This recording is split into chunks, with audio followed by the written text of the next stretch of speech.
How's it going, everyone? Today I'll be doing a recap video for E3 2017, and I have it with me on today. His name is Ford Hex. Please introduce yourself, sir. Hey, what's going on, everyone? If you're watching on my channel, welcome to the channel. We're going to do a recap of E3. We're going to be discussing some of the things we like and, you know, what we want to see. And after E3, most definitely, what we want to see after E3, because Gamescom is next. I think it is. So I think it's like 69 days from now. All right, so we're just gonna discuss what we saw at E3, likes and dislikes. Okay, I have my notes here for every conference, including EA Play. Now, this year as a whole, I have to say it was a disappointment. It was a huge disappointment. Now, I had a list of things that I wanted to see, and none of them made it this year. What did you think? Exactly. I think this year E3 was kind of overwhelming. Underwhelming, you mean? Underwhelming, yeah, underwhelming. It's a lot of content that we expect to see, like brand new IPs instead of the same thing that we've been seeing for the last 3 years. You know, we keep seeing the same thing over and over. The only excited thing that I think we saw that was like brand new is probably at I think it's Ubisoft at the end of Microsoft press conference, and I think one at Sony's press conference. I think that was it. Yeah. Now I have notes here, a bullet points here of what happened this year. So I'm gonna go through them all. First of all, let's start off with EA Play. Let's recap what they showed us this year. You got a bunch of sports games: FIFA 18, Madden, NFL 18, NBA Live 18. Gives a shit about the sports games. Let's be honest. You know, I don't know anybody who plays sports games, who buys sports games every year, and that's the only thing they play. I don't know anybody that plays FIFA that tunes into this shit, to be honest with you. So they're kind of wasting their time, you know, with that one, in my opinion. Yeah, I stopped buying sports games from since I think Madden, 2009. I just gave up on the franchise completely because I think it was just like rehash games. I was hoping that 2K would make a football game, but since 2K couldn't get the license to make a football game, I just gave up on Madden. FIFA, you could see every year they try to improve upon it, but I'm not a fan of FIFA, so I can't really say anything about it. But I'm not really interested in any sports games anymore. Like, I've grown out of it. The things I really wanted to see at EA was probably a brand new IP. They showed off, I think it was 2 brand new IPs at the conference, and everything else was just like either a sequel or a prequel of a game. Yeah, and apparently this year Madden NFL 18 is probably going to be different from the previous installments, because this one's apparently for the first time ever running on the Frostbite engine. Yeah, instead of using I forget what the name of the game engine they use for. Is it Ignite? I'm not sure. I'm not sure what's the name of it. I never played a Madden game in my life, so I wouldn't know. Yeah, so we're gonna see how it is. And another thing at the conference too, the emphasis on esports. They were trying to focus and bring some of their titles to esports. For them to get into the esports scene, they gotta really be organized about it. And one thing with one thing with EA, they're not organized. Even DICE not even organized with their Battlefield series. I don't know what they want to do with the Battlefield series. They're not even organized for esports or anything, because none of the game modes are fit for esports. So I want to see what they do in the future, because they announced it that they're trying to push heavily into esports because every other company is doing it, and those companies are getting really good success from their titles. So yeah, and that's a good point too, because we've noticed in the past, like, they tried to create their own MOBA, I believe. Yeah, I think we saw that at one of the conferences in the past. Yeah, but they never get success because they really never sit back and listen to the community. They want to feed the community what they think they need, instead of taking in what the community says how to make a great esport. or a great title, one of their titles into a good esport. They could even bring back Medal of Honor and have it as a 5v5 competitive game instead of having it 6v6, or I think it was 12v12 in the last Medal of Honor. I'm not sure. I think it was 24 players. Yeah, bring it back, scale it back, bring it as a tactical game, bring it as 5v5 with different classes. You know, if they could do that instead of making the Battlefield franchise the esports game, they could make the Medal of Honor game into our esports game. Focus more on competitive play, more tactics. Yeah, I kind of miss Medal of Honor. I loved Medal Warfighter. You were playing that game like a madman, and I noticed that. I was like, okay, let me get into this game. Like, I didn't get it day one. I kind of wish I got it day one because I actually enjoyed the game. Yeah. And for new titles, what's the name of that game with the two guys? They're trying to escape prison. A Way Out? We're gonna talk about that last. Okay, we'll talk about that last. Okay, right. Okay. Battlefield 1 DLC they showcased. Now, I actually bought the season pass for that game. I put 100 hours into it. Like, I got burnt out of it.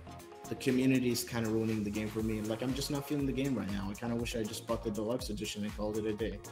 What do you think? Exactly. Okay, I'll be honest. I only played the campaign. I played it on the PlayStation 4. I didn't even purchase the game. I just rented the game. And after playing it, the game feels so much like Battlefront. The game feels so casual that, you know, I'm a diehard Battlefield player.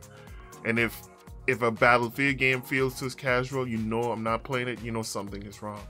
I couldn't get into it at all. I couldn't. Nobody could tell me, oh, the game have tactics, or you could play this. No, the game is so casual. It's so watered down to the point that you can't even tell the difference between Battlefront and Battlefield. They both feel the exact same way. Yeah. And you know something's wrong when I noticed one of my favorite YouTubers, the Russian Badger.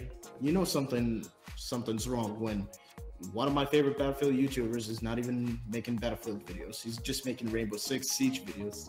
Yes, because Siege is a really good competitive game. It takes skill and tactics. You got to work as a team to actually accomplish a goal. Everyone is fighting for the same goal on the battlefield. That's what you got to do. And I think Rainbow Six shows that, hey, we could bring back the classic way of playing shooters, because I used to play Vegas 2, and it's all about tactics. I remember playing on I think it's Kill House, Streets, and those are even University. Those are some of the maps that I used to play in GB with on Vegas and Vegas 2.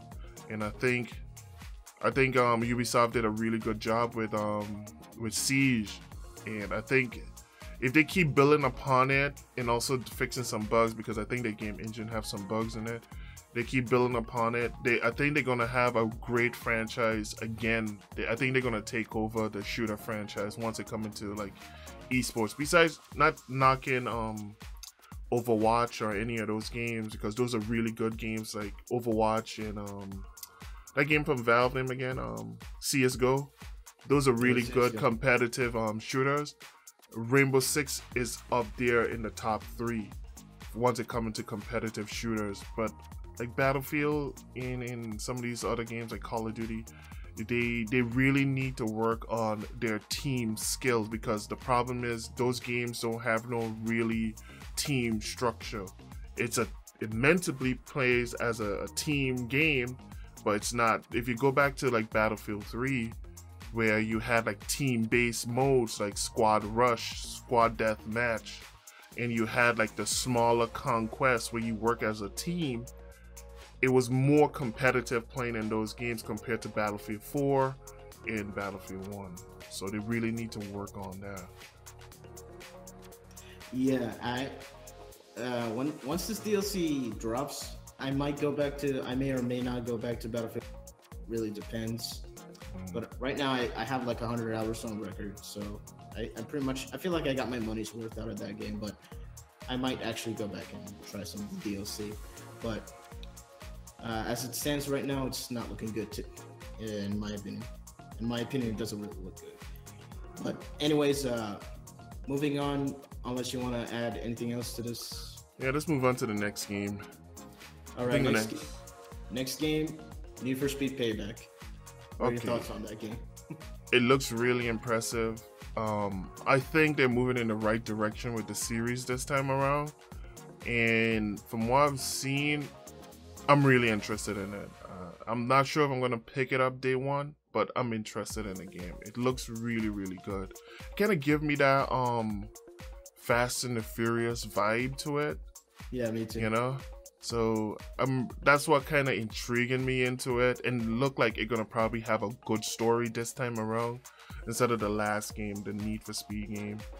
Because I played it, it was fun. I like the customization in it, and it looked like they're bringing that same customization back, and the photorealistic, how the cars look compare to the previous games before Need for Speed. The last Need for Speed. God, the game is gorgeous. Yeah, I like the one thing I really liked about this game when they showcased it. The game itself is not about racing. Yeah, a racing game that's not about racing, that makes it kind of interesting. Separates itself from the other racing games like Horizon and Motorsport. Basically, Motorsport and Horizon, they both have racing in it. But yeah, what sets Horizon apart is that it actually has something called the Horizon Festival, where you can actually compete in the open world in several racing activities. But regardless, all you did was race, and you had the customization. But in Need for Speed Payback, they're actually going to have a deep story, like a Fast and Furious style story, which I like. And they don't want you to go through the finish line. They just want you to survive the cops. Exactly. I can't wait to get my hands on it. I'm probably gonna maybe wait like next year to pick it up, depending on how many games I have, to play. I might not have time for this one, but I'll probably wait until like EA added to the Vault on PC and just play through there. I don't have to pay much to play it, so just give it a shot from there. Yeah, I guess it's probably gonna be there after a year. Yeah, probably. All right, next game. You and me are both interested in this game, Star Wars Battlefront 2 gameplay reveal. What you think? That intrigued me a lot. They really listen, and this time instead of 2 studios working on the game, they have 3 studios working on the game. Criterion is one, DICE is one, and I forget what the other company name is. And Criterion is working on the vehicle mechanics, really improve upon it. And DICE is working on the story, while the other studio is working on multiplayer alongside DICE. And from what I've seen, they really listen. They bring back the class system. And instead of having it how it's just rebels versus the troopers, now they have the clones versus the robots. So they went back. This I believe they're called the CIA, or the CSI, or I forget what they're called. I forget the name of the call, but it's like to the prequels, like they back to the Clone Wars. And that's what they should have done with the first game. They should have go to the Clone Wars instead of building off of that. I actually like the Clone Wars more than the Galactic Empire. Exactly. Same here. I like the Clone Wars as well. And I want to see what heroes they're gonna bring to the game. For the ones that we saw, people shit their pants when they saw Darth Maul. Yeah, Darth Maul was like really like the hero that everyone was flipping out on. But yeah, and when I was watching the Darth Maul footage, like one thing stood out to me in that footage. He actually has a dash ability that looks like a helicopter. He was going through, clone troopers like crazy. He just slicing them up. He's just slicing them up, just dashing straight forward into them like a helicopter. Exactly. And also, if you look at the combat is really refined this time around, where it's all about skill this time. It's not just being like someone camping for a hero or camping to get into the walker or camping for a power up or what's not. So now they have the battle point system, so you gotta get enough points to unlock either a hero or an ability or something instead of just camping for it. So you have to actually go out there and get kills, play the objective. I hope the most battle points you can get is by doing the objective. That's how it should be. I love the battle point system. It worked extremely well in Homefront, the first Homefront back in 2011. Yeah. Love that game. Exactly, and I think they really listened to the fans this time around, because no one don't want no watered down casual game. They want a game at least you could have some skill, but at the same time it feels a little casual. Because if you have all games casual, what market you gonna have? It should always be easy to get into, hard to master. Exactly, and that what their mistake was on the first game. Not knocking the first game as much. The game was fun for about a month or two, and after that the game was completely like terrible afterwards. But visually the game looks really nice, and this Battlefront looks more impressive. I like that it have more color into it. Like the skies are really rich, the textures on the buildings are really vibrant instead of looking like dark and gloomy. There's more vibrant colors into it, and even the troopers, the clones, I like their uniforms now. They're more distinct. Like each clone that has a distinct role have a different color on them. Like the tank class have a different color. The assault, the recon, all of them have a different color on their uniform, and I like that. So you know who is a tank and who is not. You know, I don't like that. They really listen to fans this time around for Star Wars Battlefront 2.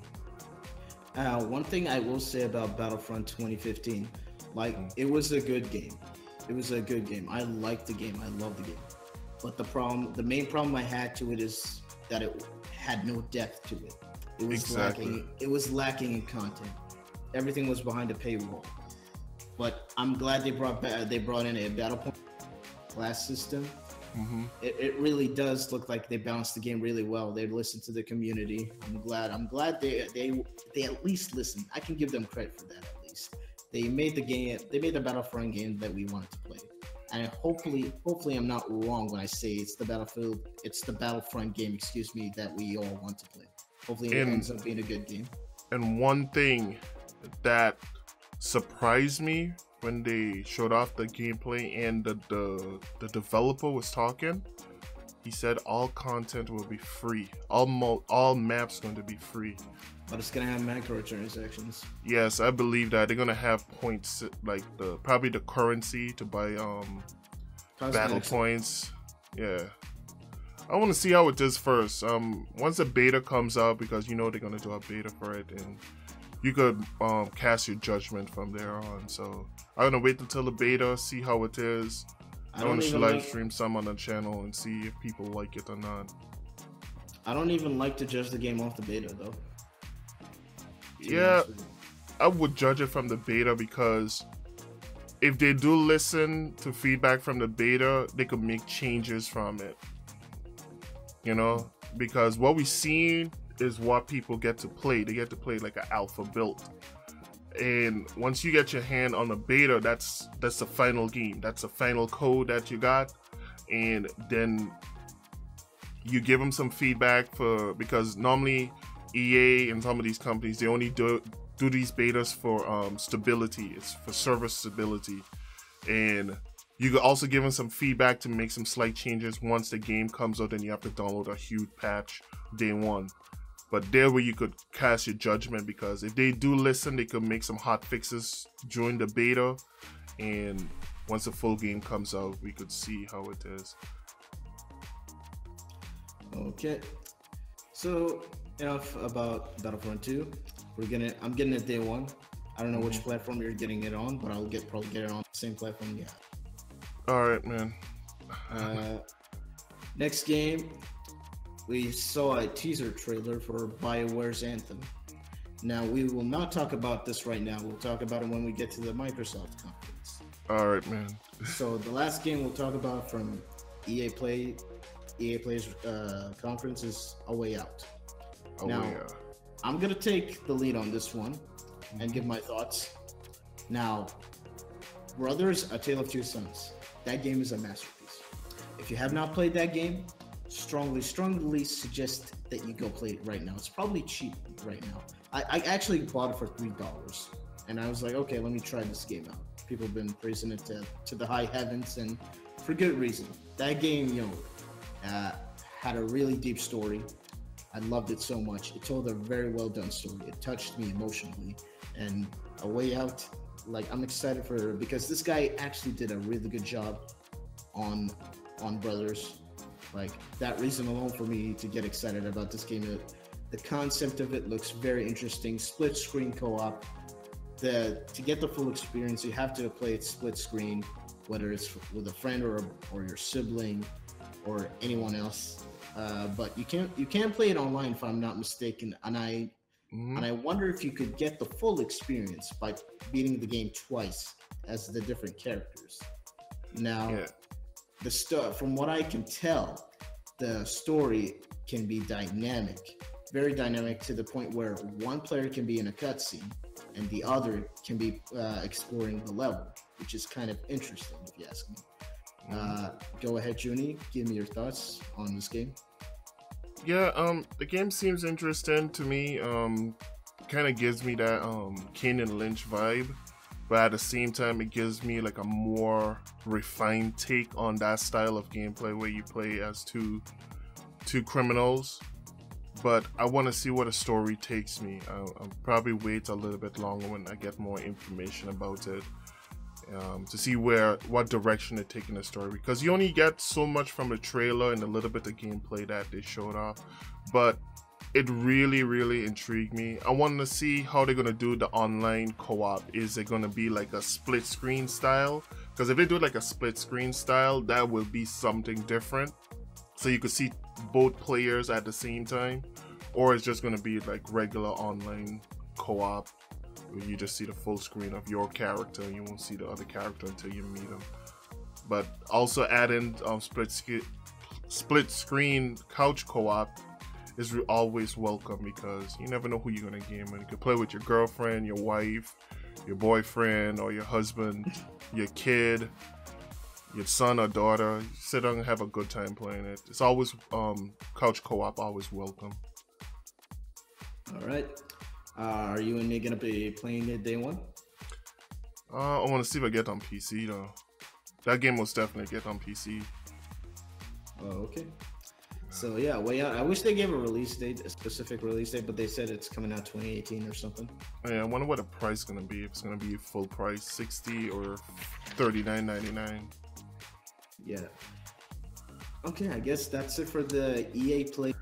Let's move on to the Xbox conference. And we got a lot of stuff to go through. And let's talk about the elephant in the room, the brand new Xbox One X reveal.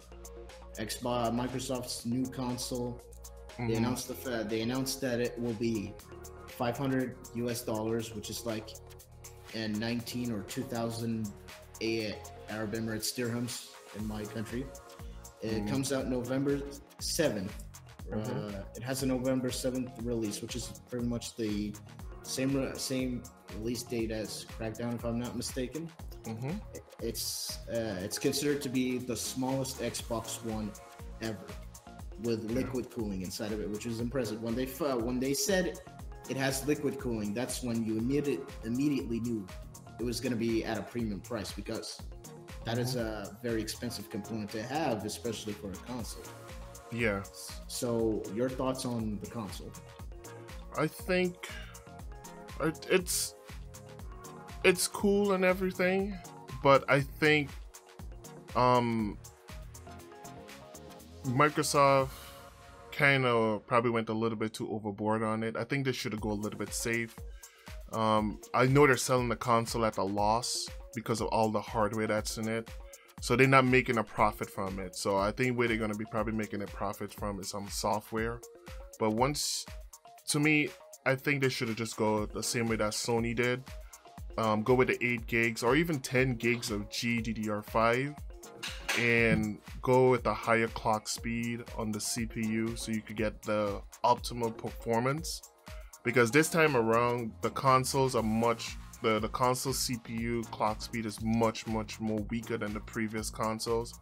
Because the Xbox 360 and the PS3, they were clocking at the 3.1 gigahertz. And those were like tri-cores. They only had 3 cores on their CPU, and I just wish that they went a little bit more safe. Don't go to say, hey, we have the most powerful console on the market. No, go a little bit more safe because you're trying to make your profit what you lost from the previous consoles, and make sure that it's a little bit more powerful than the PlayStation, but not that powerful. Because you still trying to get people to go out and buy it, because if they didn't have it like with either the 8 or 10 gigs, they could have make a profit still or still sell it at the loss, but people know it's a powerful console. I sure bet if they still had the 8 gigs or 10 gigs of RAM in it, it still would have did 4K, no problem. But I don't believe the console itself does 4K natively.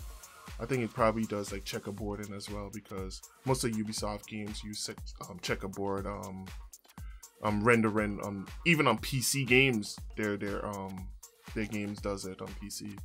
So the console looks good.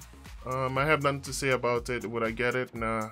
I got PC that's capable of doing more than the Xbox would do. And yeah, and I think they were. They noticed that the premium customer that wants to get the high-end stuff exists. They noticed that type of customer exists.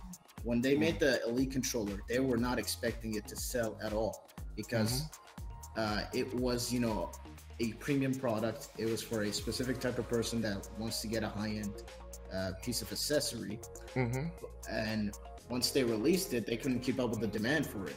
So yeah, that pretty much caught them by surprise. That's what started the idea of getting a powerful console that's pretty much supposedly does 4K, but we noticed that some games are not doing full 4K.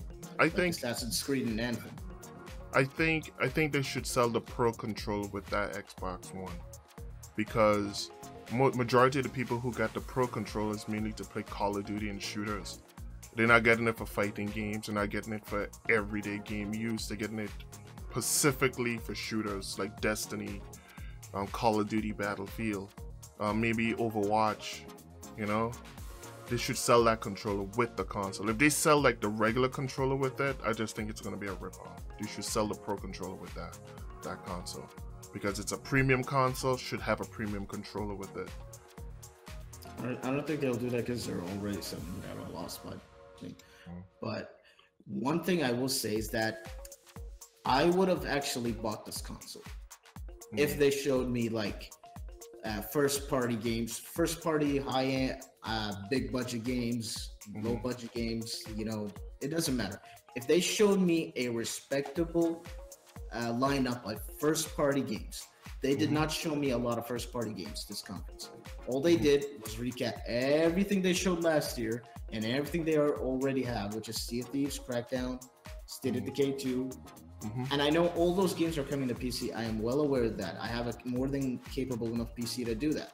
But if I'm in the Xbox ecosystem, I might as well go. I might as well play it on the platform it was built to run on. I might as well play it on the platform where I know the community is going to be there.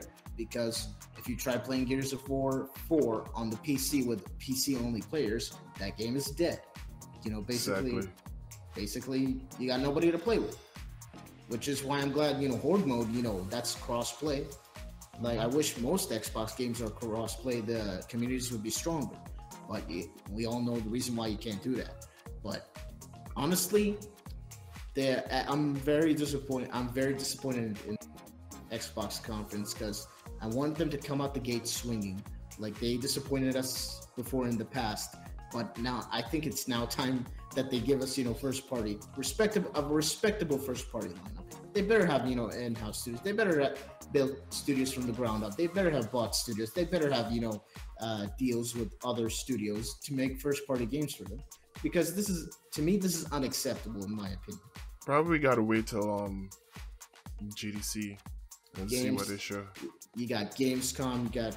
I don't think any other. I know there's more than just E3 and Gamescom, but I don't think you're ever gonna see anything significant outside of those two events, because nothing's more bigger than those two, from what I can tell. But if they show me something at Gamescom, I'm predicting that at Gamescom they're gonna show us a lengthy Crackdown demo and maybe some announcements. I don't know. We'll just have to wait. Yeah, we have to wait and see. One game that they showed off was like really impressive to me. I'm not a fan of it, but it really intrigued me. Was the Forza 7. I missed that one. The graphics in that game was like, whew. But most racing games, they're not demanding like most AAA games, like shooters and open world games, because it's just a track. You're just going around in a circle or different directions. But what it showed off, like with the rain, the car physics, and the puddles, and the tracks, how the light reflects off the track, nighttime, daytime, how the God rays look, it was really impressive. And the game, they said the game is running at a native 4K. I'll wait till Digital Foundry get their hands on it and do some. I'm not surprised it runs 4K, native 4K, because that game is, I don't think it's a hard game to run. They even recommended it. They even recommended a 1050 Ti for the PC version. Yeah. Yeah. Well, I'll just wait and see. Would I get it? I don't know. I'm not a big fan of the Forza series, but I like the Horizon series a little bit more than just regular Forza. The Forza Horizon have more content to give. You have more of a good time playing that game. You can always do meetups with friends in that game, and you have a whole world to explore together. Yeah, so, I still need to pick up Horizon 3, by the way. It looks good. I pretty much buy every Forza game, like regardless of whether it's Motorsport or Horizon. I like the Forza games. I'm a huge fan. The thing is, if they announce a Forza Horizon 4 to show off the Xbox One capability, the Xbox One X capability, that game would impress me a lot more than Forza 7, because you have a large scale environment, you have foliage, you have water physics, and plus if you bring that day and night cycle and the rain and puddle physics with the cars, that would impress me. And they get it to run at 60 FPS at native 4K. That's a done deal. It's a done deal. Yeah, and one thing I was really happy to see in the Forza Motorsport 7 trailer was it actually takes place in Dubai. Yeah. In my home country. In my hometown, actually. Yeah. I might check out the game. All right, man. Still need to complete the previous Forza games before I hop into this one. To be honest with you, I think I will eventually buy an Xbox One X. I don't know when, but I'll eventually buy an Xbox One X. And it's kind of stupid. You already have a gaming PC, you already have an Xbox One. Why bother investing in an Xbox One X? I'm like, I don't know. I think I'll just get it. Just play the first party games. Like I'll just leave my first party games on there, because you've seen the file sizes in those games. Oh, dude, yeah. Halo 5 Guardians, 90 gigs. Halo Master Chief Collection, 78 gigs. Gears of War 4, 100 gigs. Yeah, it's 100 friggin' gigs, dude. I was shocked to see that when I was trying to download it. Yeah, when you were trying to game share it with me. Yeah, dude. I have enough space for that game. 100 gigs. I was like, oh my god, frig that. I didn't bother even download it again. I don't know why that game was so big. All those 4K textures, man. But yeah, I know it's kind of a stupid reason. Oh, let me just get a console to play all their first party games on, just because I don't have enough space for it on my PC. Nah, it's fine. You know, I'm a gamer. I like to buy brand new tech stuff. I don't, for some reason, yeah, I have to have it, and I'm grateful that I'm actually wait until they release like Halo 6 so you can get that Halo bundle. Hey, good idea. I think I'll wait for that, because I actually have the Halo Xbox One. Now, I'm kind of pissed off. I bought the Xbox One, the regular OG Xbox One, the base one, the black one. It was so bland and black. But here's the thing. When I first laid eyes upon that Halo 5 Guardians console, I was like, I couldn't resist. I had to get it. I had to get my hands on it. Like, it looked better than any other collector's edition they showed. I was like, I had to get my hands on it. Yeah.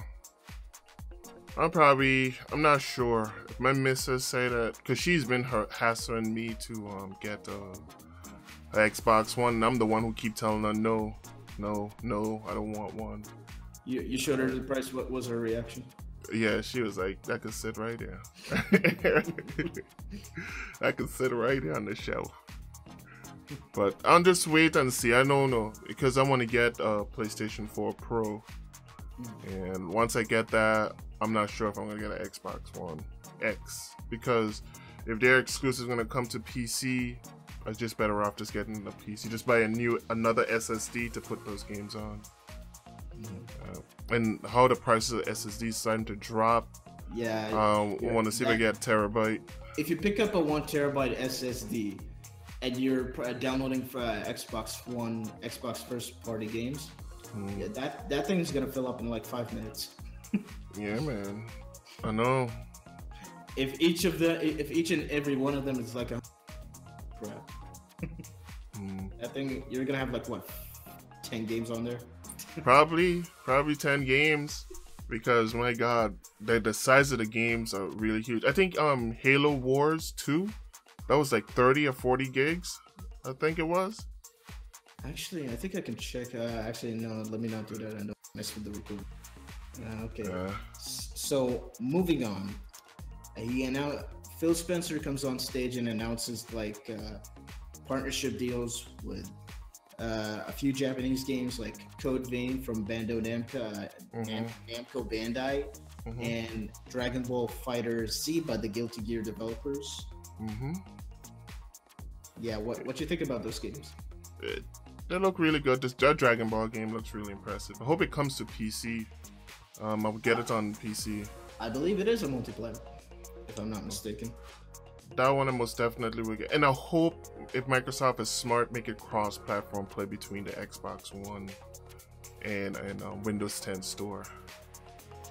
Yeah, they showed a lot of multi-platform games on stage. To be honest with you, I'm glad. Actually, I will give them the Xbox division credit, because they actually gave Xbox gamers game preview, backwards compatibility, free games with gold, and sales with gold. They gave them a lot of stuff. They even gave them like a high-end console to play, for the option to play 4K HDR and all that stuff. And they brought in some PC games. They gave basically the PC platform their first-party titles, and at the same time they went out there, made deals with independent studios and third-party studios, and told them, hey, we want those PC games on our platform too. So I give them credit for that. But where my criticism lies is with the fact of lack of for first-party games. Exactly. So moving down the list, next thing they announced, which got the biggest pop of the show, I was like, why would you pop for old games? The announcement of Xbox One backwards compatibility with the OG Xbox. Your thoughts on that? Don't really care. Yeah, I'm like, this feature does not deserve a presence on stage. It should be just like a feature that's just there. It's nice to have the option. It's just there. It doesn't deserve to be on stage. I don't think old games should be on stage. you know what they should have done with that? Instead of announcing it, when the Xbox One X on release day, that should be a surprise. Like everyone gets like if you have if you have Gold membership, you get a free game, a free OG Xbox game. Just surprise them that, hey, this feature is here now. Just surprise them. But they announced it. I was like, meh. You know, it didn't like really get my it didn't get like my. It's hard to explain. It didn't really excite me to say, oh yes, original Xbox One games. Yeah. No, it didn't do that. I wasn't really impressed with it. You know, because you buy these new technologies to play new tech. You don't buy new tech to play old technology. You buy it to play like the greatest and the best. You know? You go out and buy a high-end PC to play the latest titles at the best quality possible. It's just like you're going to buy an Xbox One X to play the best of the best. You want to see your games in 4K. You want to go play an original Xbox One, OG Xbox game, and the quality is all pixelated and outdated. No. Yeah. When they release Phantom Dust for free, they're like, okay, I'm like, bro, have you seen that game? Yeah, I was gonna download it, but I was like, freak that. I watched someone live stream it, and I was like, ugh. I had no interest in that game at all, to be honest with you. They should have just remake it. Give a studio to redesign. Give Bluepoint to go remake the game, because Bluepoint been doing a really good job on a lot of these remakes. They're the best studio for remakes, to be honest with you. Yeah. I would actually hold on, let me think of this. I would actually like them to remake, you know, Fallout 3, New Vegas, maybe the older Fallout games and Elder Scrolls games. Bring them to next gen or current gen or something. Yeah. Better mechanics, more modern graphics, modern game mechanics. Because, you know, some of the stuff there is outdated, to be honest with you. But anyways, you want to add something? Go ahead. Yeah, in another game, I was happy that Microsoft showed us some gameplay of Sea of Thieves. Yeah, we're gonna. You want to talk about that now, or you want to talk? Yeah, I want to talk about that because that's one of the games I've been looking forward to play. I signed up in the beta the day they announced it. That's during the same time with what's that game from Lionhead Studios? Fable Legends. With Fable Legends, I signed up for that. Now hold on. Let me talk about this right now because Microsoft. Yes, I'm talking to you, Microsoft. Like when I signed up for the Fable Legends beta, that was when it first got announced on stage.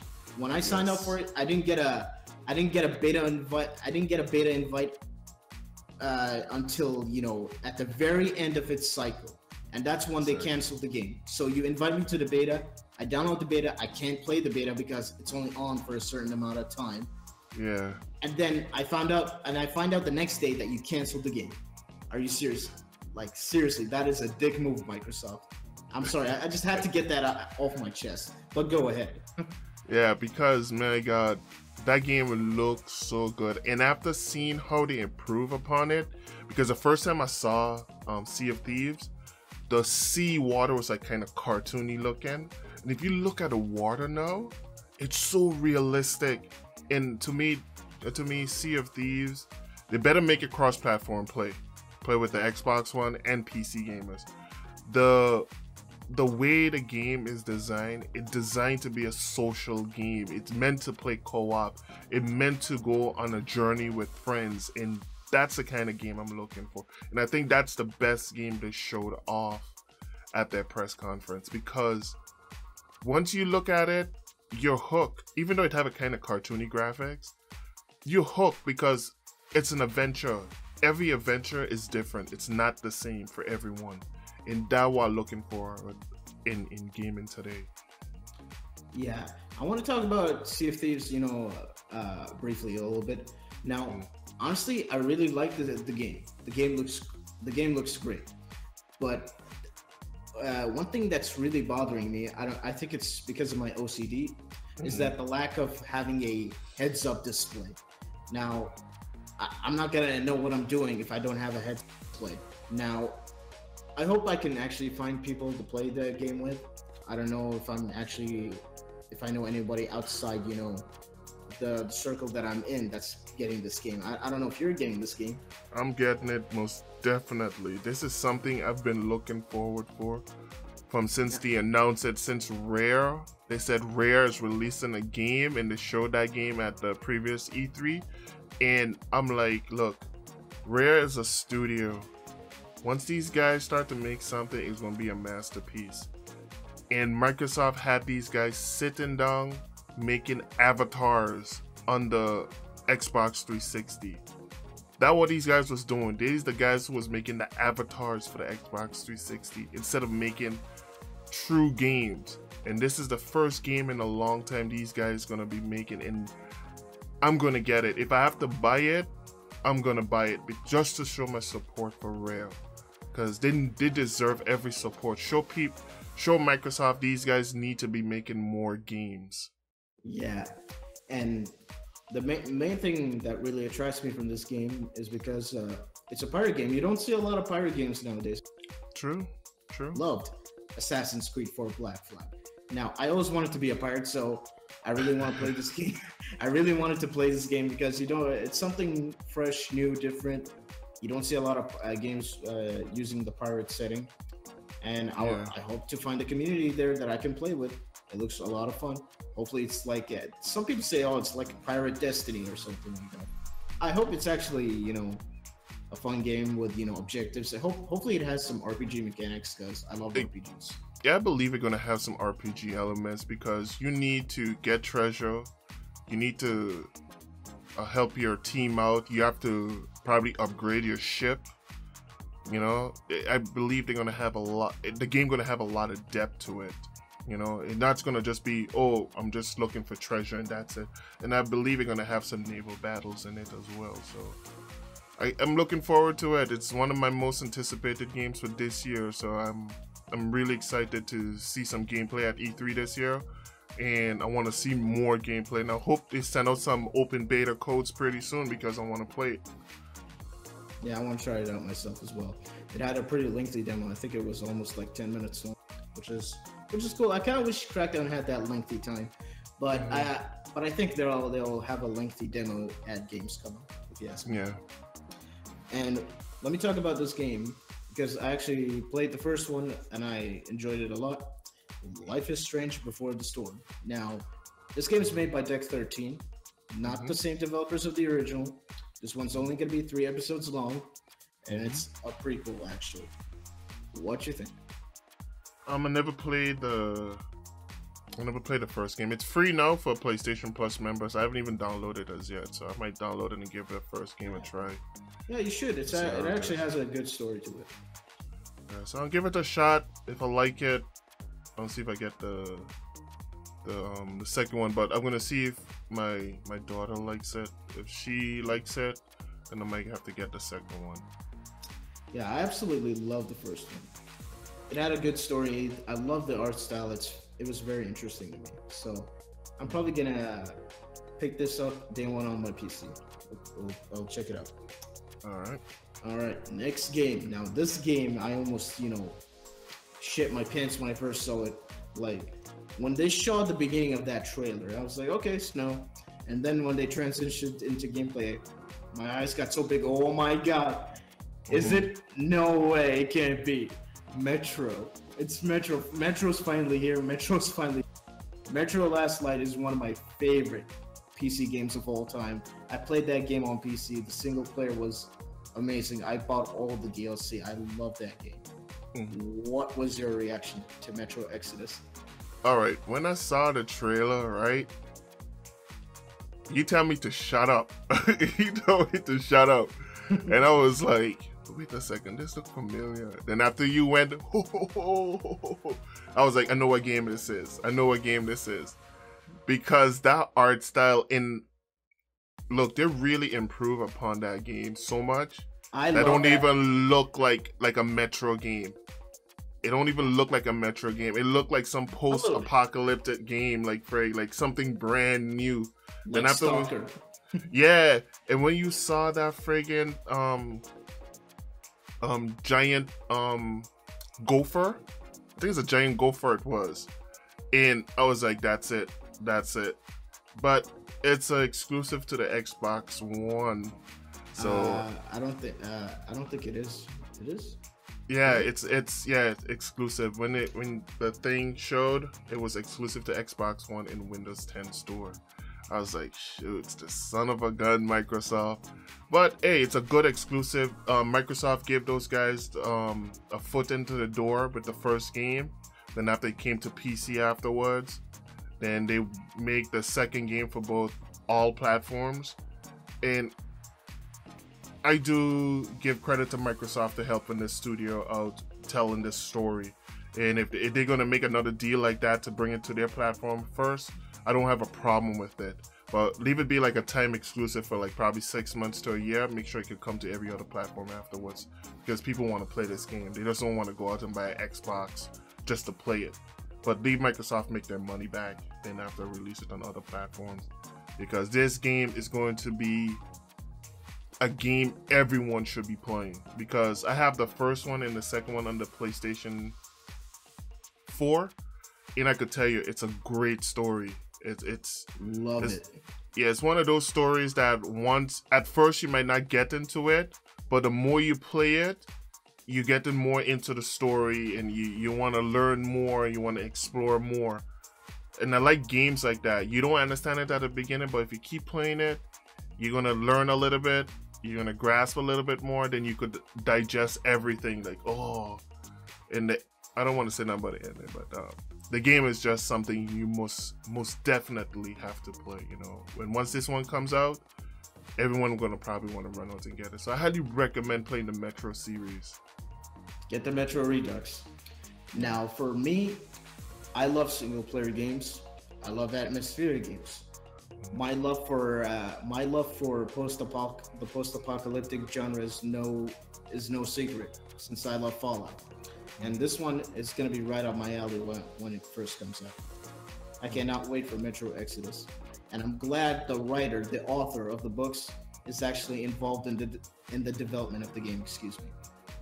But yeah, unlike the author of the Witcher books, he wasn't involved at all.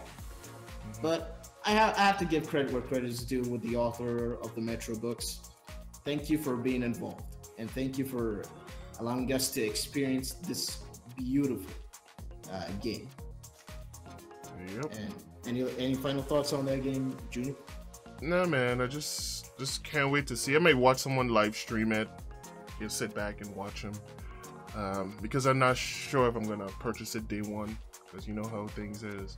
You can't buy every game that comes out, so I'm just gonna probably watch someone stream it, and if I like what I see, I'll get it afterwards. Yeah, understandable. Yeah, I'm probably gonna purchase it off the Xbox store if it's a Xbox and Windows 10 exclusive. I'll pick it up on there and just download it on my PC. Nice. Basically. And next game they showed impressed both of us a lot. Assassin's Creed Origins. Now let me go first, if you don't mind. You go ahead. I am a huge Assassin's Creed fan. I'm just gonna come out and say that. My first Assassin's Creed game was Assassin's Creed 2. I loved Assassin's Creed 2. I loved Assassin's Creed Brotherhood. Revelations was okay. I like the developer behind Revelations. He did a good job. But Assassin's Creed 3 was dog shit. Assassin's Creed 4 Black Flag saved the series for me. I love that game. Loved that game. And apparently the same developer of Black Flag is working on this one, Origins. They started working on it immediately after Black Flag, which is amazing, actually. They took like 3.5 years to work on that game, which is crazy. Assassin's Creed, what other Assassin's Creed after that? Unity was garbage. I tried to force myself to play it twice. I couldn't get it to it. I just couldn't do it. Syndicate is still sitting up right there on that shelf, waiting for me to play it. But I might not get to it because I really want to play this one. Assassin's Creed Origins looks amazing. I'm glad they took the Egyptian mythology setting, ancient Egypt, or no, it's not mythology, it's ancient Egypt, excuse me. Mm-hmm. The setting looks great. The graphics look amazing. The combat system looks more refined, built from the ground up. It looks amazing. It kind of reminds me of Souls games like Dark Souls combat. It kind of looks really, really good. And every weapon looks unique in their own way. There's a class of weapons, so depending on your reach for the enemy, you have to have like a spear. You can get a legendary weapon, like RPG mechanics. You can get like a legendary spear with a poison tip. All you have to do is just land one hit and they're dead, basically.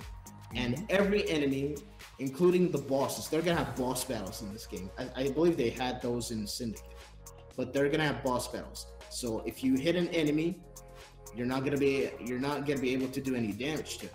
But if you parry the enemy, you're gonna do damage to him. If you dodge him, you're gonna do damage to them. Some enemies can, hit right through your shield. They can hurt you right through your shield. Your shield is basically useless. So you're gonna have to adapt to different enemies. And I like that about the game. Stealth mechanics, like, they worked hard on it. It looks, more well done. You got your bow back. You had that in Assassin's Creed 3. I'm glad they brought the bow back. And I want to see what they do with the RPG mechanics and the weapons, the armor, the outfits, the mount that you get. Apparently, because once you go to military outposts, you loot them, especially the generals. If you loot the generals, you get legendary items as well.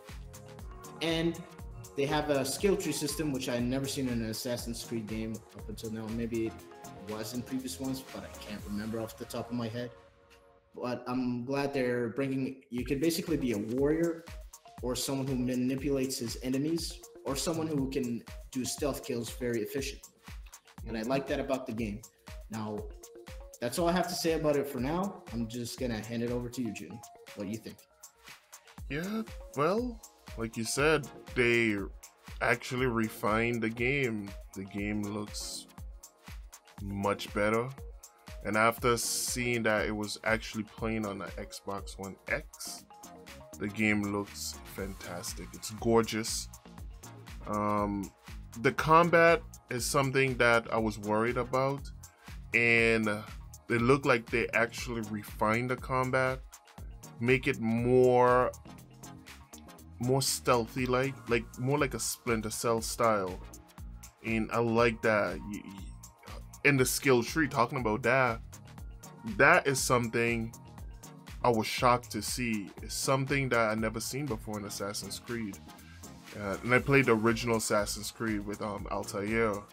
I wasn't a fan of Assassin's Creed 2 of Ezio. Ezio's your boy. Ezio's the shit, bro. Ezio's your boy, but Altair is always gonna be my boy. But bro. I would say the skill tree is something brand new, and I'm glad that they brought in something. They brought some really RPG elements to the game, because the game needed something brand new to bring back some of the fans to the game, to the series. Because I stopped playing the series, like, I haven't even beat Assassin's Creed 3 as yet. I haven't even beaten it as yet. So this game gonna bring me back to the series, like if I'm playing Assassin's Creed for the first time. And that I've been looking for, because I love stealth games. I'm like a big Splinter Cell fan. I love the Splinter Cell series, and Assassin's Creed was the next thing next to Splinter Cell, because that's one IP they haven't made like a fresh game in a minute since Blacklist. So this game gonna fill my stealth needs, and I can't wait to get my hands on it. Like I said, the graphics are gorgeous. The gameplay looks really refined. The stealth aspect is something I was looking forward for. The skill tree is something that surprised me, and I can't wait to play it. I have to give some thumbs up to the developer. After how he was discussing it, I was like, hell yeah. Don't release Assassin's Creed every year. Take your time, work on the game, then you release it. If it's gonna take 3 years to release an Assassin's Creed game, wait 3 years to release one. If it's every 2 years we get the Assassin's Creed game, I'm fine, because you have 3 years to work on the game, or 4 years to work on the game. So yeah, and apparently, as the title of the game suggests, it's called Assassin's Creed Origins, and basically, this is gonna tell you the story of how they formed the Brotherhood, and how we have. Come on, we have a better chance of seeing, Altair in this game than Ezio, which I'm salty about. Yeah. We'll see how the Brotherhood. We'll see how the Brotherhood, first came to fruition. And Yeah, but maybe but I don't think we will see Altair in this one, because if this is the origin story, remember the guy who trained Altair, he was an assassin, so we might see Altair's teacher in origin because he's a lot older. But I don't think so. I think this time it's I forget which time the first game takes place. I forgot. But apparently, I don't think we're gonna see any guys from Assassin's Creed 1. We won't see any of those guys. Yeah, apparently, from what the creative director mentioned, is that this is about like 30 BC or something. This is by the time when Egyptians are beginning to phase out of that way of life of ancient Egypt and into like a much more modern approach to society. I'm guessing like Bayek, which is like the main character you play as, he's exploring this world. He's exploring this world just as much as the player. So once they phased out of that ancient Egyptian life nation, that's when he leaves Egypt to form the Brotherhood, if I believe so myself. If I believe, yeah. So I think that's what's gonna happen, but we'll have to wait and see. Yeah, I'm gonna wait and see until I get my hands on the game and see how the story takes us. But I hope it's a great adventure. I get to see some new stuff and sail some sailboats on the Egyptian sea. Okay, moving on. You got State of Decay 2. Now, I was actually disappointed at the fact that this was just a trailer and not a showcase of the actual game. But what we noticed from the trailer is that the game looked better graphically, but they kept the same assets. They did not build new assets. The animations looked the same. Exactly. But what I wish they did is this is another reason why they should have showcased the game. This is another reason why they should have showcased a live demo. It would give you the opportunity to showcase what's new with this State of Decay. With this version of State of Decay, it has co-op. We all know that it's gonna have online. But what else can you do in this game? Aren't you gonna show us the new survival mechanics? Aren't you gonna tell us about the RPG mechanics? Because when you play the first one, you can level up either your melee or your shooting, basically, and your stealth. What else are you gonna show us? They showed us nothing. Just the trailers that, hey, look at us. We have this game. It's coming out in 2018. Yeah, they just showed us some transitions between either what decisions you make will affect the world. One thing I'm really disappointed was they didn't improve upon the movement system. They still have the old quirky, stiff-looking character movements. The character models look a little bit more detailed this time around, but you can't hire someone to dress up in a mocap so you could get some brand new animations. You're running on a CryEngine for peace sake. You could get some people dress in a mocap, get some movement system instead of having the guys or the characters running like robots, and they move so stiff. I'm like, how much you gonna charge for this game? $60? It better not be $60. At least $40, because you didn't really approve anything. All you just do is the game to me looked like it's a reskin of the first game with updated graphics. That's what. They didn't really approve anything, and they add co-op. That's it. Well, what else you did?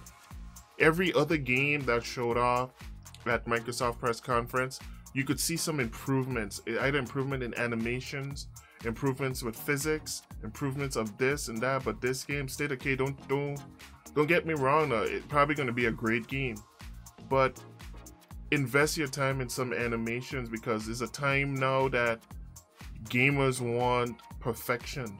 We want to see something that we used to see, but improve. It's just like Grand Theft Auto 4 to Grand Theft Auto 5. A massive improvement. Massive improvement. Even from the textures on the building, all the way down to character models and movements. Yeah, and if I showed you like a screenshot from Elder Scrolls 4 Oblivion, and then I showed you another screenshot for Elder Scrolls 5 Skyrim, you wouldn't believe that those are actually two of the games in the same series. You would think, okay, this one came out last gen, this one came out this gen. You would not believe. You would not believe that those are in the same series. Exactly, but not knocking on the game. The game looks like it's going to be a promising game. They got adding features that fans really want, especially with a co-op. The first game should have been co-op, but this time around they're going to add co-op. I don't know if it's 4-player or 6-player co-op, but they're going to add co-op this time. And vehicle models look a lot nicer this time. I like that, but just that the character models, they're still the same. They look improved, but they're still the same. Like the movement system is still the same. Even shooting and stuff is the same. I wish they would improve upon it because the Crying engine is capable of doing it. I'm probably using an outdated version of it. They're probably using the new version of it, but they should update it or something. Yeah. I think that's it with me talking about State of Decay. I'll wait till I see some more gameplay on it. When you see on Twitter for the PlayerUnknown's Battleground official Twitter account showing you videos of them recording mocap for their game, and that's a smaller studio from what I can tell. Mm-hmm. Why aren't you doing this? Exactly. Okay, enough about that. Moving on to Crackdown 3. I like the trailer, but at the same time, where's the demo? Like, I shouldn't be forced to rely on YouTubers to show me like off-camera footage. Yeah, but I don't know. They probably try to meet their schedule on the show floor, but like Gamescom, they have to show a lengthy demo for Gamescom because I believe this is a European developer and maybe they want to showcase it there. They better showcase a lengthy demo on Gamescom because this game's coming out soon. It's coming out with the Xbox One X for Pete's sakes. Yeah. I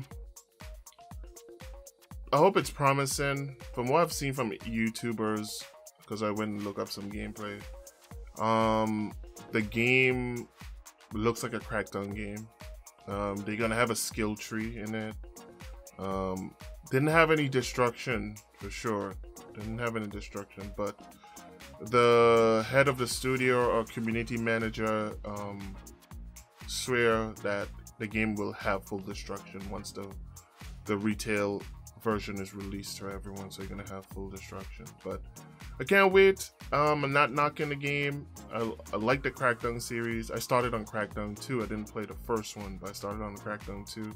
It was pretty good. It wasn't the best, but everyone telling me I should play the first one instead of the second one. And the game is, I know this Crackdown gonna be amazing because you have the guy from the original game, the first Crackdown game, working on this one, so you know it's going to be amazing. So I'm not knocking it or anything. I just waiting to see more from it.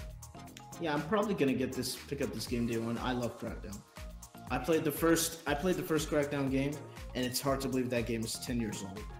I was like, wow, that game. I mainly bought it because I saw something like Halo 3 written on it. That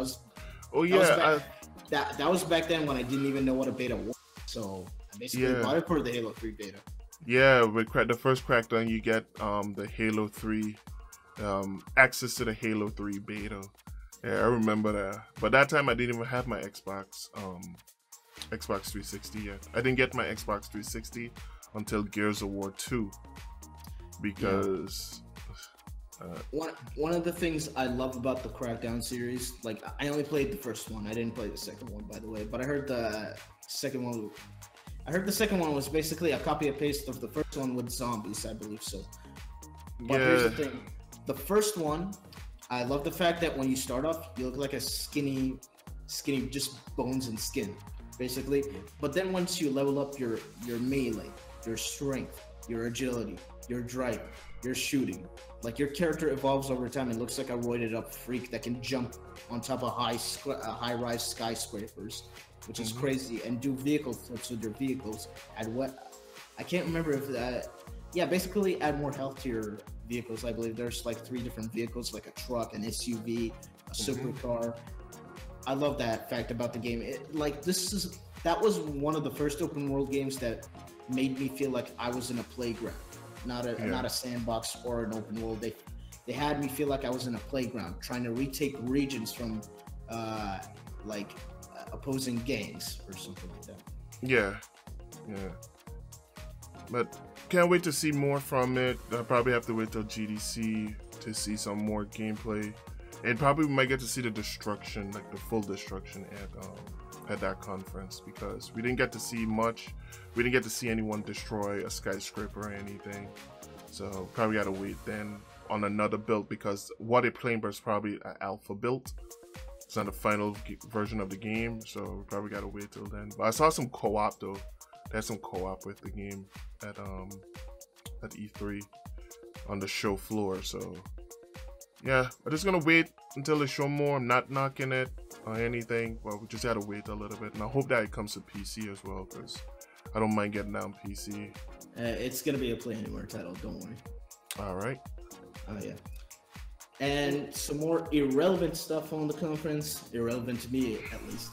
Minecraft 4K textures announced. All right. Black Desert Online coming to Xbox One. I want to play that. I want to play that game, but it's not available in my region, so I can't do anything about it. PlayerUnknown's Battleground announced for Xbox One. Now that game I played on PC. That game is hard. I could only get 2 kills and die. You're not gonna see it coming once you die. I think that's a good decision for Microsoft by getting that title onto their platform, because that game is like the most viewed game on Twitch, YouTube. 3 million copies sold on PC. Mixer, Hitbox, it's viewed everywhere, and it's so tactical, and the teamwork that's in that game when you play quads, it's so amazing. Duels and quads, it's something that some developers should learn from. Look, this little indie studio that started from making mods, making one of the best tactical games right now on the market, you know? So this is the best decision that Microsoft did by getting PlayerUnknown's Battleground to the Xbox One. Best decision. Thumbs up. Okay, some ID at Xbox stuff. You got Cuphead, finally gets a release date, September 29th. I don't know if I'm going to pick it up. I'm going to check it out. Your thoughts on that game? I don't have an Xbox One, so I can't play it. I think it comes out on Windows 10 as well. I'm not sure if I'm going to pick it up. Okay. Next game, Deep Rock Galactic. Looked okay. I wasn't really interested. Last Night and the Artful Escape. I wasn't really interested in it at all. Tacoma finally gets a release date, August 2nd, I believe. August 8th. I don't know. A lot of games coming out in August. Super Lucky's Tale. Originally a VR game, like you said. Now it's coming to Xbox.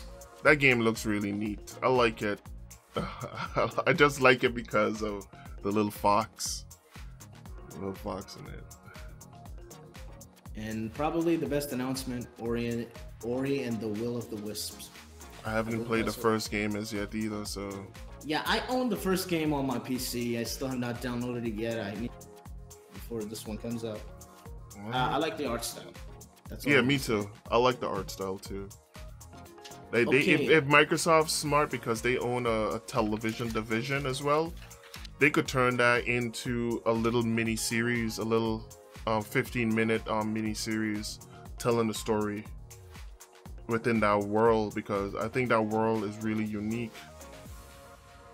Yeah, and basically that was it. That was the conference. Now, let me just say this real quick. I was disappointed with this conference. Microsoft, you did not announce any new first-party games, and I'm extremely disappointed in that. And the fact that I'm not seeing any new studios. I'm not seeing any new first party titles. I'm not seeing any new IPs that you're willing to bring up on the level of Gears or Halo. The fact that you're not doing that right now is extremely disappointing to me. So, but overall, if you're an Xbox gamer, if you're watching this video, if you're an Xbox gamer, if I was an Xbox only gamer, I would be satisfied because I'm getting third-party games. I'm getting third-party support. I'm getting indie games. I'm getting, PC games that were originally released on PC coming to my platform. I'm getting backwards compatibility. I'm getting game preview program. So if you're an Xbox gamer, you should be happy. You're getting a lot of love from, Phil Spencer and the Xbox division. But the only thing that you should call them out on is that you want feedback. You want to give them feedback on not having having the lack of first party titles. You have to demand the first party titles, because to me that's the only thing I'm interested in, because the Xbox platform is not my platform of choice. Exactly. Your final thoughts? Yeah, exactly. It's why, like I was said earlier, they invest so much resources and manpower into creating the Xbox One X, instead of taking that manpower and that money that they spent in developing brand new IPs, brand new franchises, new IPs for the fans, or even, like I said, they have a back catalog they could go back to and bring back Battletoads. What's the name of that game I was talking about, like, I think yesterday, with that female, Perfect Dark. They could go back and bring Perfect Dark, make it more modern, or even make like a spin-off from Halo, like I was telling you the other day, like the Warzone game type that they have in Halo 5 Guardians. They could go and make a spin-off from that. Even bring the ODST soldiers this time instead of having the Spartans. You could bring a Warzone game type with the ODST characters, where the same thing, make like a mixture between like a MOBA and a shooter at the same time, where you have the little mini bosses, you have tanks, vehicles, you name it, and bring it to the platform, But, I don't know what they're thinking sometimes, but they want to compete with Sony, but Sony's bringing the IPs. They're bringing the exclusive. They're bringing the new IPs. What the Xbox fan, or if Xbox is only your platform, what you gonna expect? More third-party games?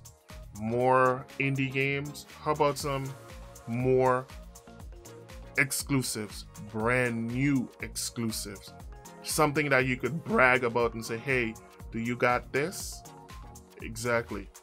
No, they're not even doing that. So I gotta give my thumbs up to Phil Spencer for trying get some new stuff coming to the Xbox One, some PC games coming over to Xbox One, and I gotta give him a thumbs up for trying with the new Xbox One X, bringing that native 4K checkerboard 4K. No, I don't care what it is, but at least he brought a new platform for the fans. Yeah, first party titles have never been like a topic for bragging rights. It's just, more games from the publisher of, the console, basically. Yeah, I give you credit. Phil Spencer is the best thing to ever happen to the Xbox platform, but you still have to deliver on the first party side of things. Yeah. So anyways, that's it. That's it for our thoughts on the Xbox conference. You forgot one game. What game? What game? Oh shit! We talked about that in the EA conference. I completely. We forgot the amazing game that they showed at the end of the conference. Wow, I forgot about that. I didn't even have it on my notes. Shit, you're right. That game sent electric shocks through my body when I saw it. Yeah, that is the Destiny killer. Yeah, when they said that game, Project Dylan, it's gonna be the Destiny killer, I was like, okay, we'll see. And the fact that when they showed it, it took my breath away. It sent shockwaves around the industry. It looked great. Everybody was into it. And exactly. The fact that the writer for the first two Mass Effect games is working on the writing for this one. This is the original BioWare. This is the original Mass Effect team, BioWare Edmonton. I'm very confident that this is gonna be a great game.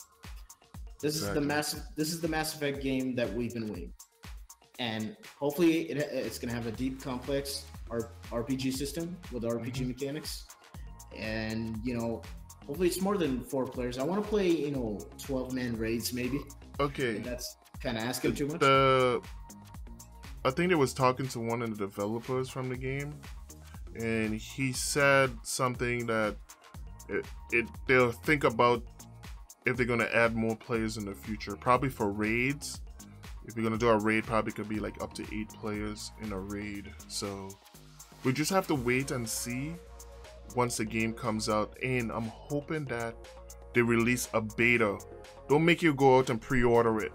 I hate when they do that. Just release a beta, leave people try it out, see if they like it, and also give feedback, because I hate when they make you pay into betas.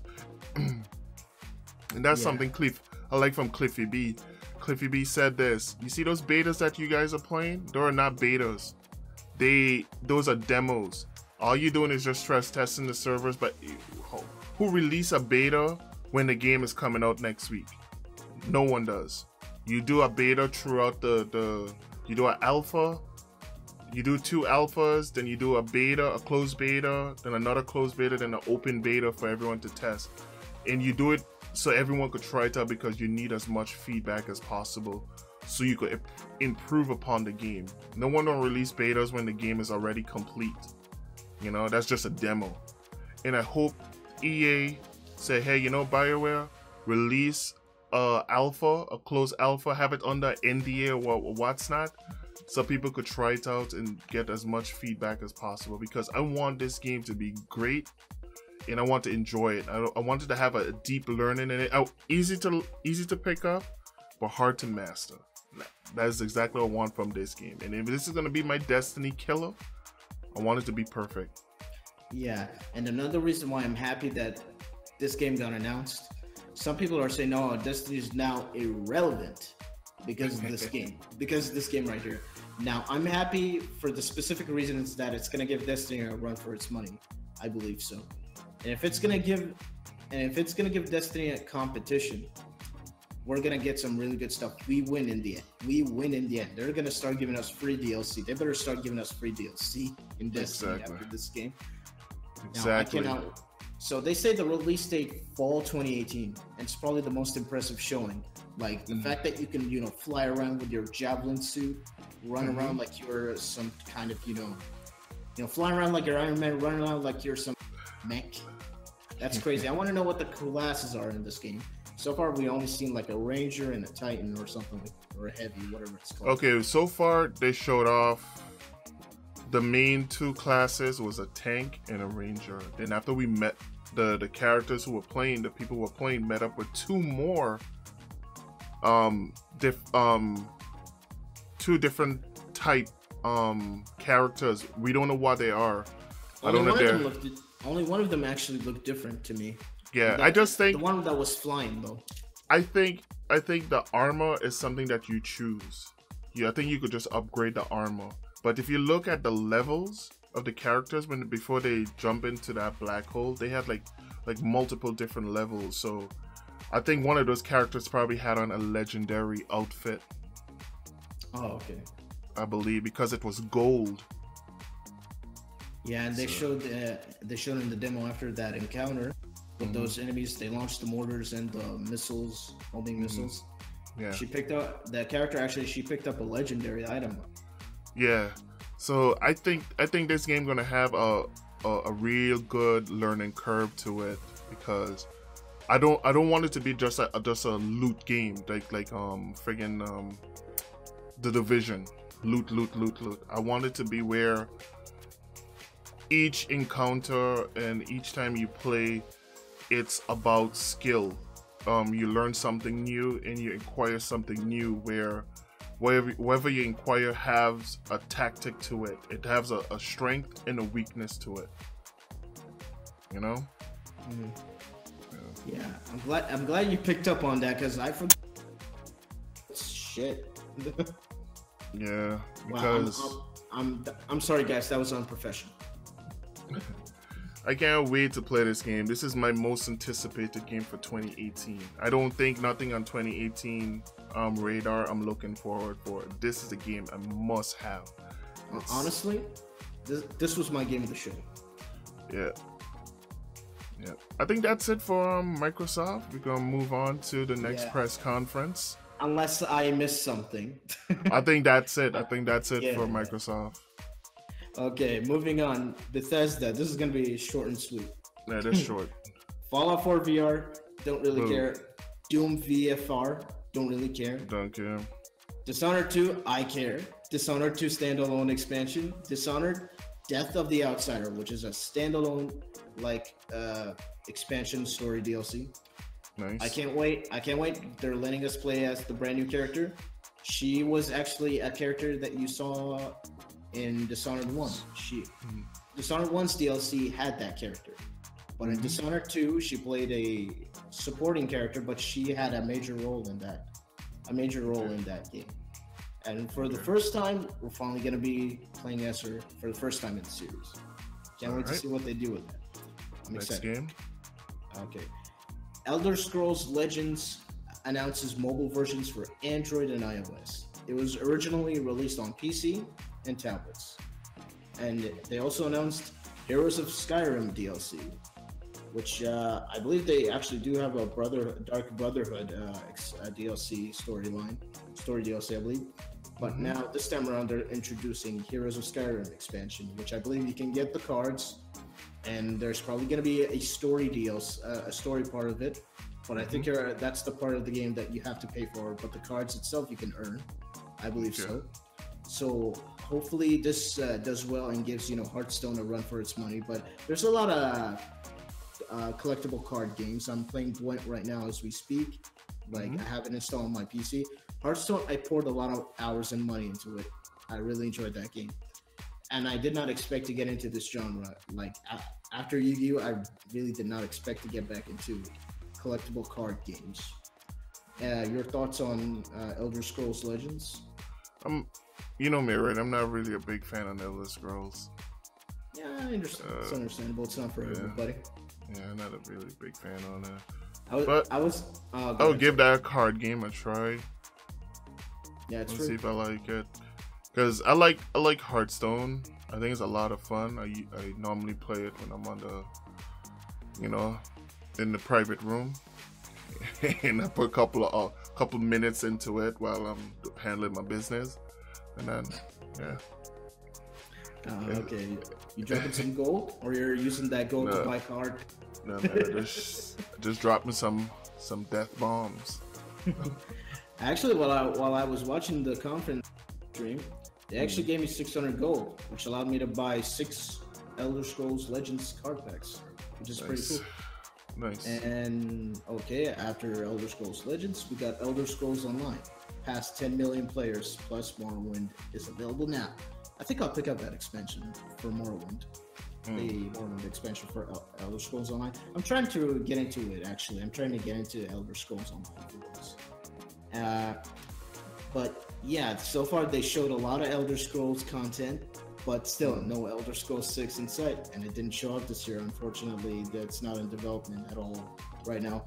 I have a strong feeling when that game gets announced one day, it's not gonna be next year, it's not gonna be the year after that, but once that game gets announced, it's gonna send shockwaves around the industry. I was like, it's been 10 years since we last seen an Elder Scrolls game. This is huge. This is big. This is unbelievable.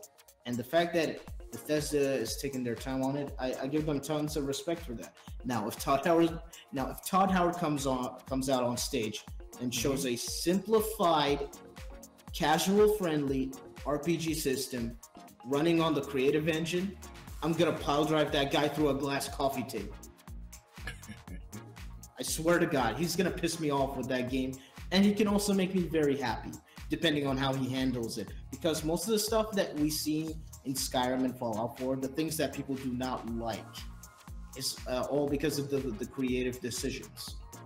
You got to stop running on the creative engine. You got to stop, making modders fix the game themselves. That is your job, not their job. And also, do not make content that we have to pay for if it's by the modding community. Because you just announced the Creation Club, and they're denying the fact that those are paid mods. Now, from what I read, I actually looked this up. I looked this up because I have like 100 mods installed on Skyrim and Fallout 4, and I looked this up. None of the content that you see on the Nexus mod manager, on the Nexus mod site, none of that content is going to go on the Creation Club program. It's just going to invite a few modders to make original content. They're not going to copy the stuff from there and bring it there. They're going to make original content from there, but I'm guessing you have to get into the Creation Club. You have to get those credits to get that content, I'm guessing. But that's kind of bullshit if you ask me. I'm all for paying, the modders, have them make money for their content. But I do not support creation when it comes to paid mods. We saw how that turned out, and they got a huge backlash from it. Yeah, but they're trying to sneak it in somehow. So, like I said, I don't really care for it. I don't really play those games, so I'm not even ticked off at it. I'm just that because I don't really care for the series. But if fans of the series, they need to step up and just talk about it, have a discussion with the developers, and tell them, hey, if you're going to have paid premium mods, you don't have to like talk about pricing, how they're going to do it. It's going to be like 99 cents per mod, $5 per mod. Have a discussion about it until you really release something like this. And if you're going to have like a premium service to get like certain types of mods, I can understand having like a premium service, like paying for like Xbox Live. It's like what, $20 a year.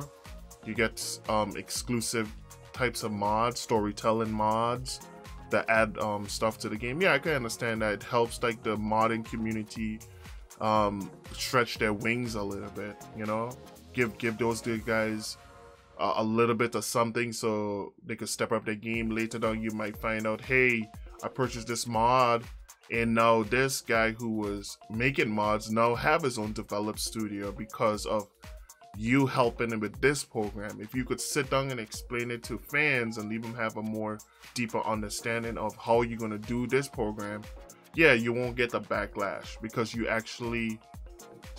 having a conversation, you're having a discussion with viewers, fans of your series. Like I said, I don't really care for the series, but the developers need to have a discussion with their fans. Yeah, like I said, this is a big deal to me because I am a huge fan of both Fallout and Elder Scrolls. I'm a huge Elder Scrolls nerd. I spent, what I do with my time? I sit on the couch, I grab my tablet or my phone, whatever it may be. I go on YouTube and I look up lore videos, stories, history of the lore in Elder Scrolls. I love that universe, and it's a shame that now I will give the company, I will always praise them for the good things they've done, but I will not support them if they make decisions like this.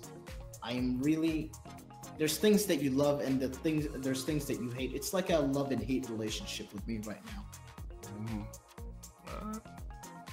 But anyways, we can move on from this topic. We got Elder Scrolls V Skyrim on the Switch, and they showed amiibo support. You can play as Link in Skyrim, even though I can download a mod for that on Nexus Mod Manager. Yeah, like I said, don't really care. But one thing I did like is with the control with the Joy-Cons, how you could play with the Joy-Cons. That was kind of neat. It shows potential like with VR. If they could do that really well with the Nintendo console, they could implement that really well with VR. But I don't know much people are gonna play that game in VR. That's only if they design it from the ground up for VR. I don't know. But I think it's something cool for the Nintendo platform. Yeah. Well, at least people have something to play Skyrim on the shitter with. Exactly. So, yeah, I think if I buy a Switch, it's probably gonna be play my favorite game of all time on the shitter. Yep. Bring that little table in, have it sit right there on the dock with your Joy-Cons while you're while you're exercising your right to drop bombs. Oh yeah, they probably should bring Fallout 4. That would make more sense. Drop bombs. Fallout 4, played in the shitter. Exactly.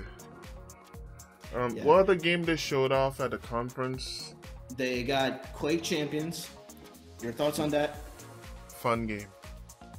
I don't really give a shit about that. I think I have access to it. I'm a fan of this series. I'm not a fan of Quake in general. It's a fun game. I played a couple matches in the beta. It was a lot of fun. Came in like second place once. That's the first time I've come in second place. But most times I come in either like on deathmatch, either like 6 or 7. I think the least I was like 6 or 7 place. It's a lot of fun. It's really fast paced, but it's not for everyone. It's not for everyone. What other game else they showed off? The Evil Within 2 trailer revealed. Now, when this trailer was rolling out on the stream, nobody knew what game this is. You did not know what game this was. You were curious to know. At first, the first 10 seconds or first 15 seconds of this trailer, I knew exactly what that game was. And your thoughts on it? It just stunned me because I wasn't expecting the visuals to improve so much. I didn't know what it was. I was thinking it's a brand new IP or something, but at the end when they saw it was Evil Within 2, I was like, oh dang. Yeah, this game looks sick. No, I haven't played the first one. I watched a live stream on it, and it's really, the story is really like, it kind of reminisces back to the PS2 days where you used to have like actually good survival horror games. It kind of reminisces me of back then, and I was like, wow, this game looks really good. But like, I'm not really into survival horror games anymore, but I don't mind sitting back watching a streamer stream it, you know, have a discussion with them in the chat and have a good time. But it looks really, really good. Yeah, I actually played the first one. I own the game with all the DLC. Still need to beat that game. From what I played, it's actually a pretty fun horror game. I'm someone that does not like the horror genre at all. I'm not a fan of it. Not because I'm scared or anything like that. Although it's a combination of me being scared as well. But here's the thing. I find horror games to be extremely boring. Because if all I can expect from you is jump scares, then in my eyes, you failed to be a horror game. You failed to make me feel uncomfortable. Because when I play Prey, when I run into these enemies in Prey, and that's not even considered as a horror game, I run into these enemies in Prey, and I feel uncomfortable in their presence. I feel very uncomfortable. Okay, so if Evil Within and Evil Within 2 and Resident Evil 7 is able to accomplish that with me, then they succeeded. So anyways, what other games we got? Wolfen trash. Okay, let's move on. Wait. Wolfen what? Trash. No, I'm joking. That's an amazing game, man. Nah, I'm joking. Wolfenstein 2, The New Colossus got revealed. That game. It had a nice trailer at the beginning, then they transitioned into some stuff. Your thoughts? That's my game. That's all I gotta say. I'm picking that game up most definitely. I like what's the name of the studio? Machine Games, yeah. Machine Games. I think they bring a homage to the series. They bring back that old school way of playing shooters, and I don't want them to bring no multiplayer to it. All I want them to do is bring more storytelling DLC, like they did with Old Blood. You know, the Old Blood supposed to be like a little prequel thing. I actually played that, and I beat it on the hardest difficulty. They need to do content like that. If they keep doing content like that, hey, Wolfenstein is going to be a series to be reckoned with because it's a really good game. The gameplay mechanics, it beats most modern shooters.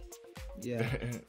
I actually played the New Order, but I couldn't really get into it. I couldn't finish it. I think I will go back and finish it. But one thing that pisses me off about that game is that it's running on the ID Tech 5 engine. And that engine is god awful. Like, I was getting headaches. I was getting motion sickness because the frame rate was all over the place when I was playing that game. Like, I just couldn't do it. but I have to finish this game. I want to play Wolfenstein: The New Colossus, and thank God the ID Tech 6 is actually a good engine. It runs everything smooth. Hopefully, that's the engine it's running on. I believe so. They always gonna use the latest and greatest. But I beat the New Order and I beat Old Blood. My favorite out of the Wolfenstein series. I need to finish the Ravensoft did a Wolfenstein game that was actually good. The multiplayer was good too, but it didn't have a lot of fans that played it because a lot of the newer people, like a lot of the people who played on the 360 didn't really know anything about the Wolfenstein series, so probably that's why the game didn't last long on the 360 or PlayStation. But I'm glad that Machine Games are not making any multiplayer, they're just doing story stuff, and they should keep Wolfenstein that way. Just give story stuff with old school gameplay mechanics. I like that. I actually liked Wolfenstein, but I couldn't get into the New Order for whatever reason. My thoughts might have changed by then. I will play through the New Order again. I actually beat the Old Blood because it's actually a prequel. I beat the Old Blood on the hardest difficulty on Uber. It was actually pretty good. I like the final boss. Highly recommend both of those games, by the way. All right, let's move on to the next game. Ubisoft now. Yeah. So we're gonna be moving on. So we're moving on to Ubisoft. I think I might have to cut up this series because this is pretty long. Yeah, it's long. We're on an hour and 41 minutes, but I'm gonna keep on going. I'm probably gonna render the crap out of this video. Yeah. Hopefully it uploads, fast. I think I might make it into 2 parts. So.